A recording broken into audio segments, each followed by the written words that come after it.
We'll begin by refreshing memories as to what went before. In discussing the theme of the Joker, I have been talking about a point of view, the Joker's point of view, from which not only our social institutions, but also all the formations of the natural world are seen as games. Be careful of the word game. It doesn't mean as trivialities, because when we say it's just a game, this often means it is just trivial. There can be important games, as when we play the piano or musical instruments. We are not necessarily doing something frivolous, but we are playing. And there is something in the nature of all play that is not serious, but at the same time may be sincere. And I tried to give you the picture of the multiplicity of natural forms on the one hand, and of human social institutions, and all the things that we do and consider important and busy ourselves with as human beings. I tried to give you the point of view from which these can be seen as games, as things being done, as it were, simply for themselves, and not for some ulterior motive. And therefore, these games are in a way best played when they are played as games. Although it's really all right for people to take them seriously, except that they are a little bit deprived.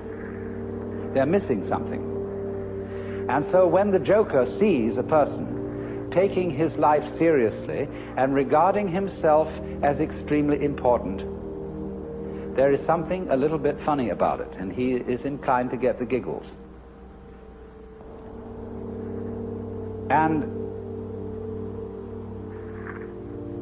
it's all he knows, that the very intensity of seriousness with which the individuals concerned are taking these games will be a kind of foil for the subsequent bursting into laughter when he sees that it wasn't serious after all. You see that? You might say there are these classes of people. There are the very far out people and the very far in people. Now, ordinarily we say someone's very far out when they are oddballs, when they are exceedingly unconventional. But I want you to turn the picture round and look as a conventional person, look at a square as a person who's very far out. That is to say, he is so involved in the seriousness of the game he is playing that he is lost. He doesn't know where he started from, and he thinks he's there. But he's completely lost, because he is actually under the cover of his assurance, of his status, of his position in society. He's really a very anxious person. I said a lot yesterday about the way in which our society shows anxiety because it cannot permit the existence of people who don't belong. And it cannot really permit the criticism of laughter. It cannot permit the presence of the old-fashioned court jester, because these people are so far out. They're so involved, and one from a certain standpoint, you see, from the Joker's standpoint, he doesn't condemn such people. He rather congratulates them on their heroism for getting so lost and involved. But to keep the far-out people from going quite insane, there have to be far-in people. And the far-in people are those who keep contact with the original goings-on behind the scenes. They are like the prompter in the theater, where there are the actors out on the stage relying on their memories, etc., and they're supposed to get completely involved in the play. But there's a concealed prompter with the script in front of him. And he is the connection of the actor on the stage with the green room behind the stage. And you see in this dramatic analogy of the universe, the green room is the central point, the still point of the turning world. The green room is how God is when he's back home, not involved in all these games, and takes off the mask.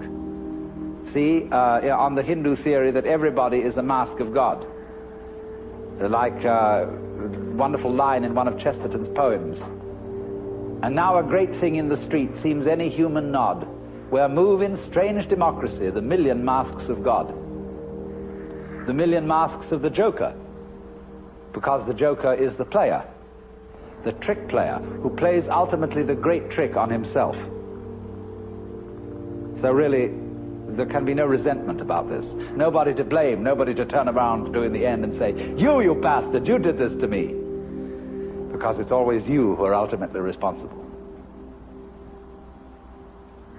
So, this prompter, you see, keeps the actor on the stage in touch with the green room. And so there are certain people in the world who might be a kind of a priesthood sometimes, although priesthoods are apt to become corrupt and square. But a kind of people in the know. There always has to be somebody around in the know, so that, as it were, the wheel of society and of existence, the wheel of the squirrel cage, the wheel of the rat race, can have an axle firmly planted. And at the center then there have to be the far in people. So this is the domain of jokers. Now, having developed that side of the joker, the person who sees through the social institutions as games, I went on in the second session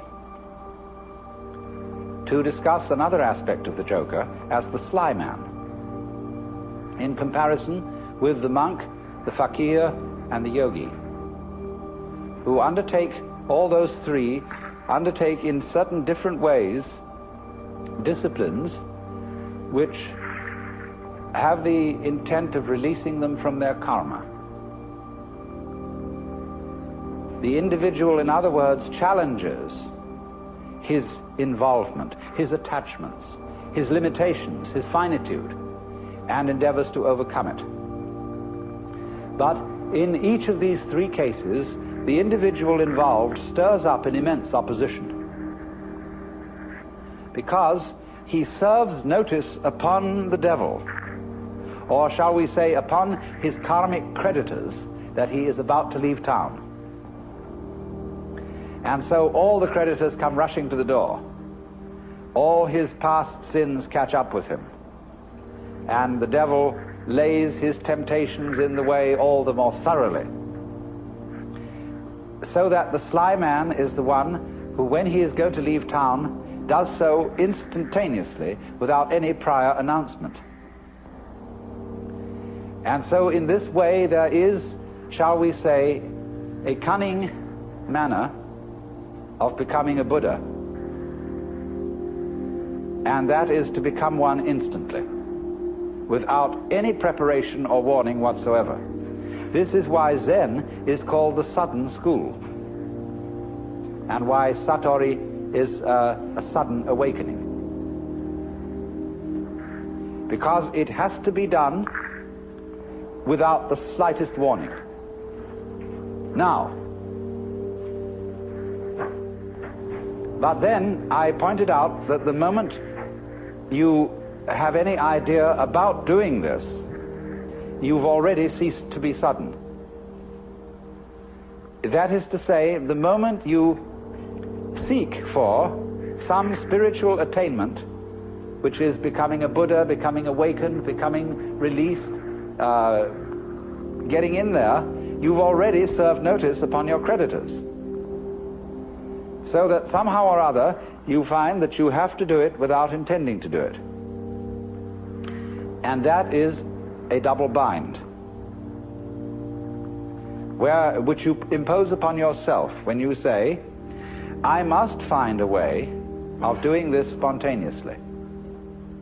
That's the old basic double bind. You must be spontaneous. You are commanded, or you command yourself to do something which is acceptable only if it happens spontaneously. Then you think about that and say, well, what a fix that is. Here am I saying, I must be surprised, and I'm going to lay plans to surprise myself. So by going through this, you discover naturally that can't be done. You can't surprise yourself on purpose. Yet that's what you have to do. So what about it? You come to a state of total paralysis. You're stuck.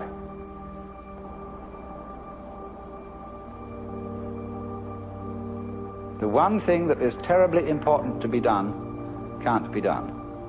It has to happen. It really does if you're earnest about this. You want to get out of the trap. But you can't do anything about it, either actively or passively.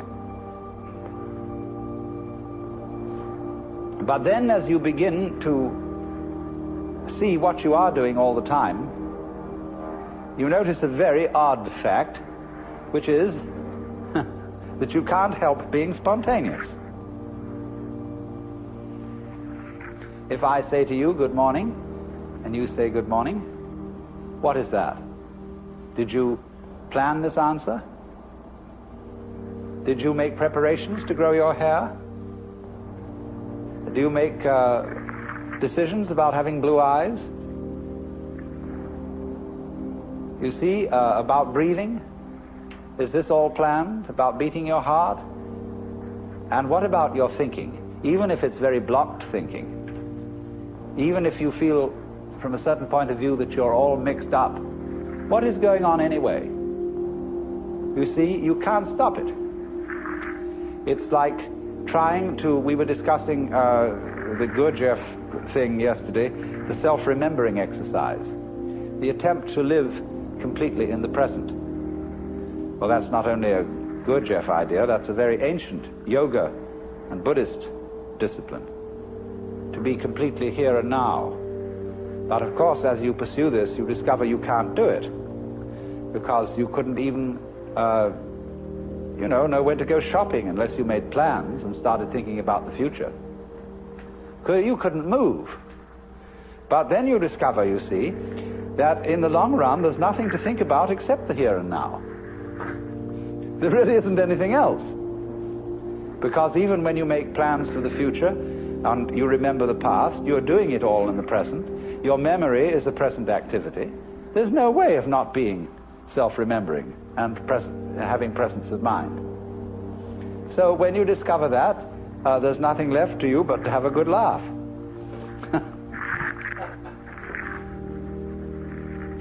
Well, now, I want to develop to a greater extent something I only touched on yesterday afternoon when we were discussing anxiety and laughter and the relationship between the two. I suggested that anxiety and laughter are really the same phenomenon, but seen from different points of view. As we all know, we can have shudders of horror and shudders of delight, tears of grief and tears of joy.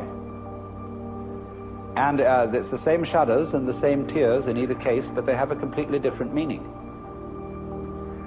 Now, life is a matter of oscillation. Life is vibration. It's the whole time and all the way through. The question is, how are you going to interpret that? Is it tremble, tremble, tremble, or is it laugh, laugh, laugh? That's the great thing. And sometimes it's one, and sometimes it's the other. So that the whole thing of the Joker is he comes into being, as it were, at the point when the anxiety interpretation of the trembling becomes the laughing interpretation.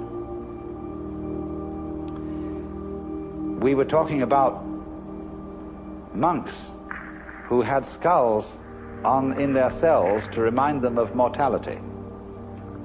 And we think a grim thing. The skull is a grim thing. But Chesterton had the poem about the skull. Chattering finch and waterfly are not merrier than I. Here among the flowers I lie, laughing everlastingly. No, I may not tell the best. Surely, friends, I might have guessed death was but the good king's jest. It was hid so carefully. So you can see the skull not as a grim thing, but as a laughing thing. It's all that's left of a human being. And all the surface is peeled off, and nothing but this beautiful bone remains. It laughs.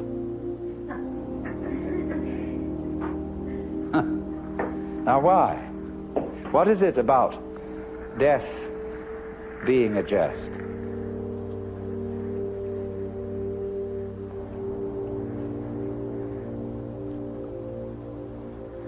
We discussed the problem of the zebra. You remember whether a zebra is a yellow horse with black stripes or a black horse with yellow stripes.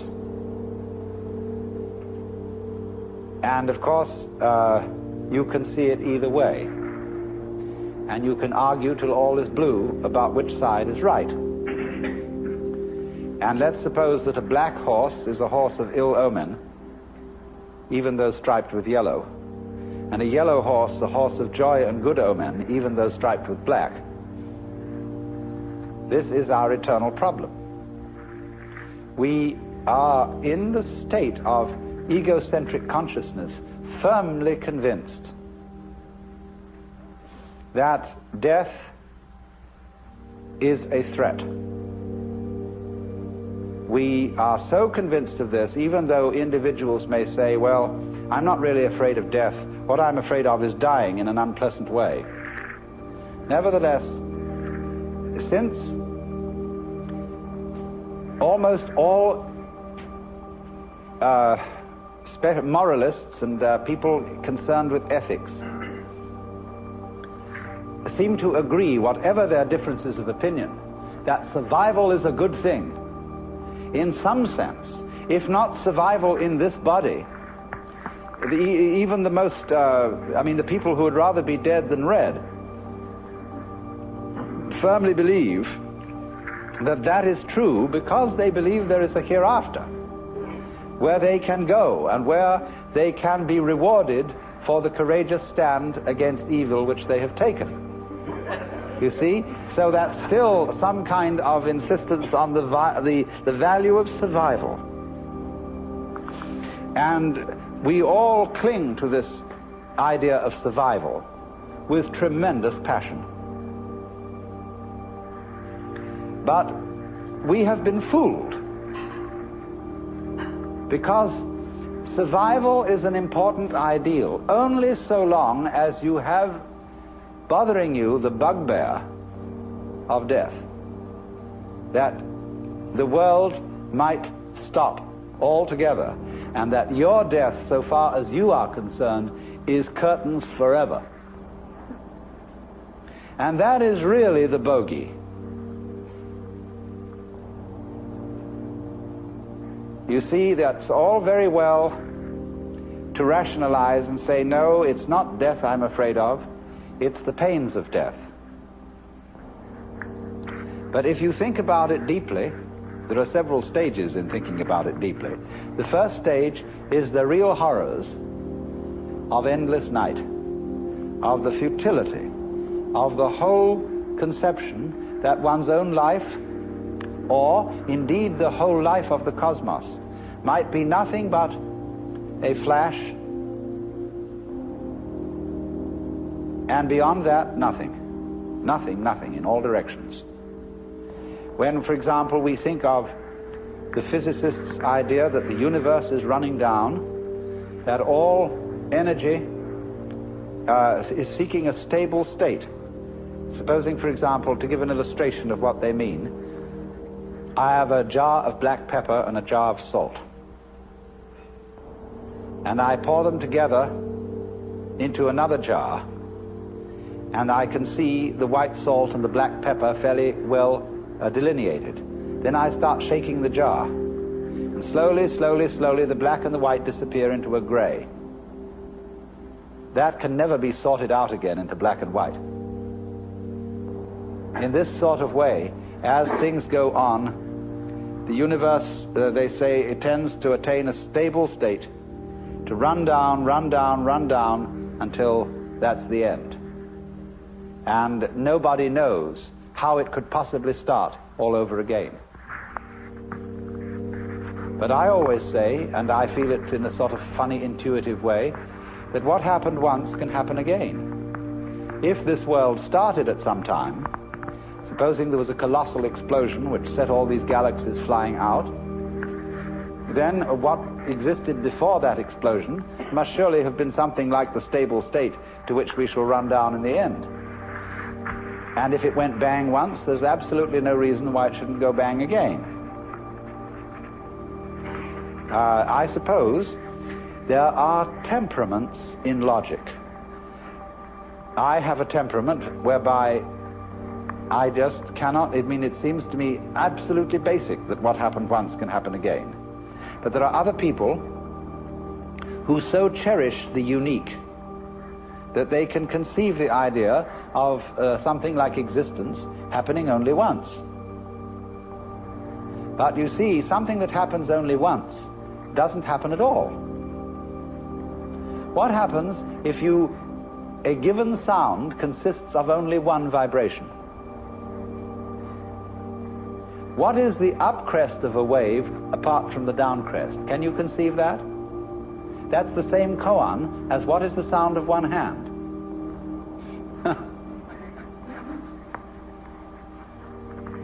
You see, it always takes two.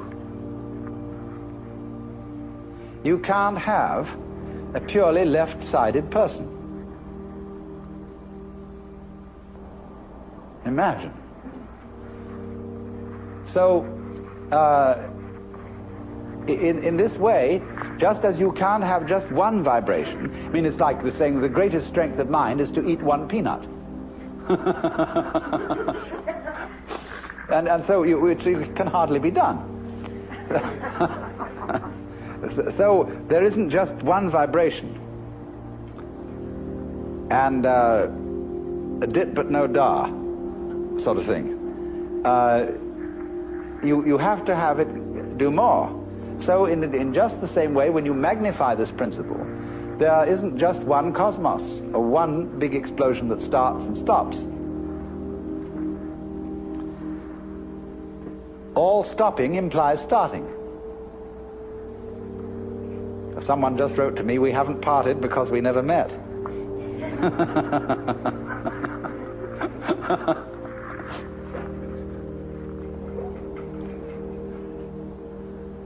So, the whole point of saying this is the realization that existence is eternal. The going out of existence implies the coming in. And St. Thomas had some points here when he said, there could never have been a time when there was not being, because if there had been a time when there was nothing in nothing to produce something. But he didn't quite have the point, because what he didn't see was that nothing is productive in the sense that you can't have nothing without something. They go together. And all this thing is an argument, again, about whether the zebra is yellow striped black or black striped yellow.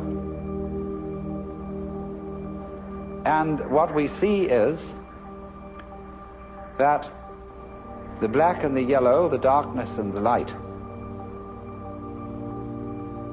are simply two phases of the same. And that realization is exactly what transforms anxiety into laughter. Suddenly to see that you just, after all this anxiety, that you don't have anything to worry about.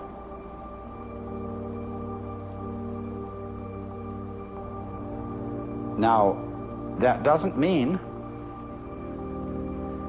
that there will not in our future lie some extremely painful experiences, or experiences that we would ordinarily interpret as horribly painful. We may all die of ghastly diseases, or of radiation burns, or of unimaginable things. But look here. I very briefly touched on pain yesterday and the way pain is interpreted.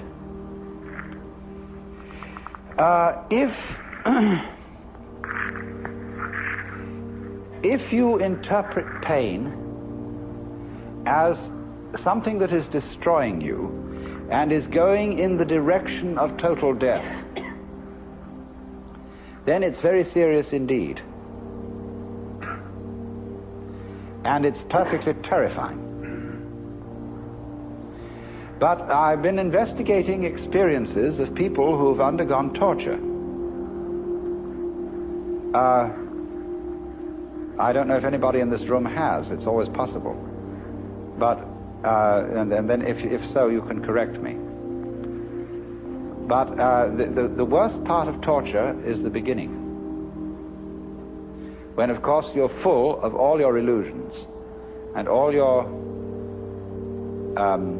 fears about black and white and the terror that black may win. But it's said that as torture proceeds, it slowly changes the state of mind of the victim to a kind of drunken, masochistic giving in to the torture, so that it becomes something that he cooperates with. And that if the torturer notices this, he knows he's through and has to kill him. So, in other words, there is a point at which pain becomes an experience without having a negative interpretation put upon it. Becomes, in other words, converted into ecstasy.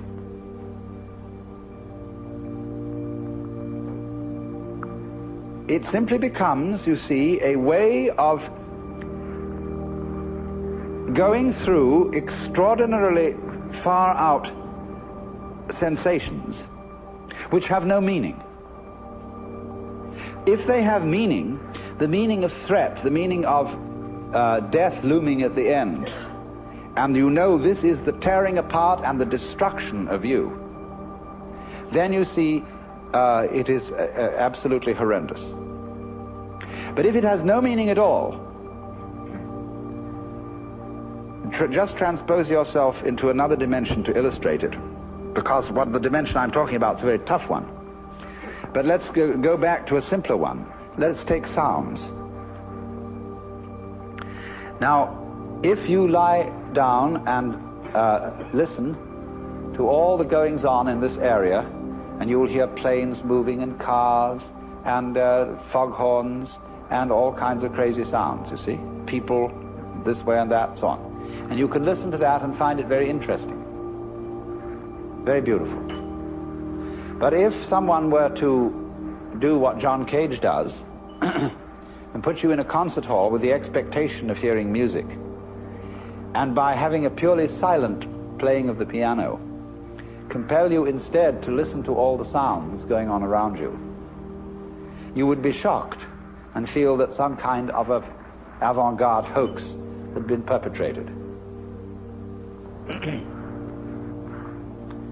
You see, it depends on the set, on the way you approach the experience. Now, you can listen to sounds that are ordinarily considered unpleasant in a totally unprejudiced way. You can listen to discordant musical noises and find them extremely interesting if you listen carefully enough.